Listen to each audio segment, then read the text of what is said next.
Good morning. पूछिए sir. एक तो सबसे पहले बताइए कहाँ से बोल रहे हैं और कौन से स्टॉक पे आपका सवाल है। Good morning sir. Good morning. मैं रांची से बोल रहा हूँ और मेरे पास में बीएसई है। बीएसई का मैंने आईपीओ लिया था और उसमें मेरे को एक लॉट अलॉट हुआ था 18 शेयर। अभी मेरे पास में ये 162 शेयर है। ओके, और 162 शेयर आपके पास है। ठीक है। और जीएरास गार्डन रिच शिपयार्ड का 940 पे 50 शेयर है। ये दोनों में क्या करूं मैं अभी?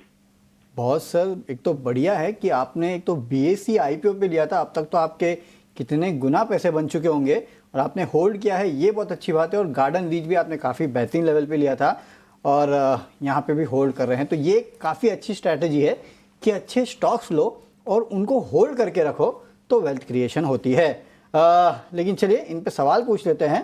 सर बताइए करना क्या है भोसले साहब इन दोनों स्टॉक पे, गार्डन रीच और बीएससी। इनफैक्ट बीएससी तो और इंटरेस्टिंग मुझे इसके लिए लग रहा है क्योंकि ये एएसएम में आ चुका है।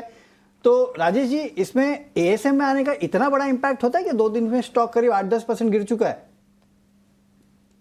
जी, वापस अगर आप देखेंगे तो एक क्लासिकल एग्जांपल है जहाँ पे क्वालिटी स्टॉक्स को लेके रखना चाहिए।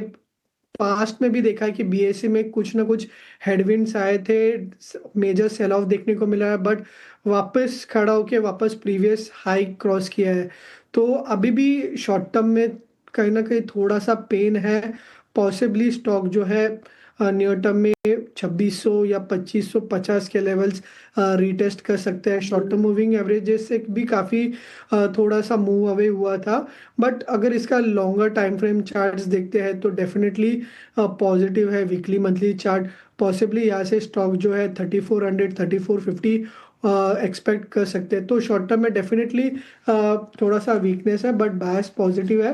अगर लॉन्ग टर्म के हिसाब से अगर होल्ड रख सकते हैं तो इमीडिएट टर्म में 1 साल के हिसाब से 3400 3450 एक्सपेक्ट कर सकते हैं। गार्डन रीच शिप बिल्डर्स अगर आप देखें तो लास्ट 3-4 सेशन से डेफिनेटली एक प्रॉफिट बुकिंग है, बट इसका जब मैं वीकली चार्ट देख रहा हूँ तो एक प्रीवियस हाई क्रॉस करने के बाद वीकली चार्ट में एक rounding top rounding bottom formation देखने को मिल रहा है। तो इसके भी टारगेट्स काफ़ी अच्छे बन के आ रहे हैं। पॉसिबली 3750 टू 4000 के जो इसके टारगेट्स है, रेसिप्रोकल टारगेट्स दिखाई दे रहे हैं।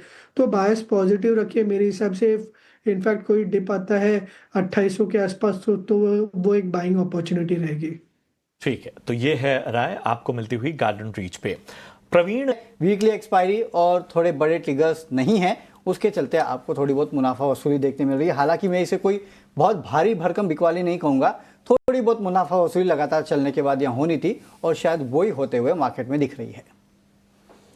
और डेफिनेटली यहाँ पे मिड कैप स्मॉल कैप्स को भी अगर देखेंगे तो वहाँ पे भी आपको अच्छी खासी गिरावट देखने मिलेगी। साथ ही साथ बैंक निफ्टी जिसका आपने जिक्र किया, और सबसे बड़ा सरप्राइज तो आज एक चीज़ से था प्रशांत मुझे, कि ऑटो स्टॉक्स नहीं चले।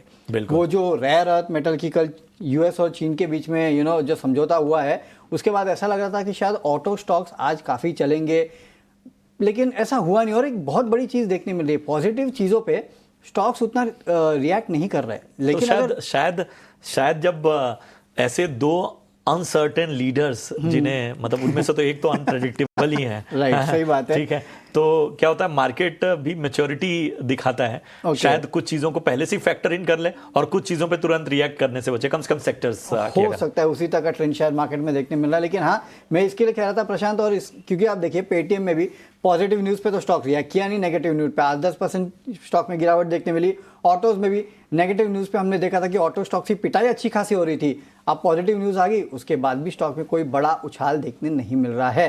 तो हाँ, कहीं ना कहीं शायद खबरों का भी अभाव है और उसी का इम्पैक्ट आपको मार्केट पे देखने मिल रहा है। बड़े ट्रिगर के लिए मार्केट यहाँ पे इंतजार कर रहा है। लेट्स सी कब तक ये इंतजार पूरा होता है।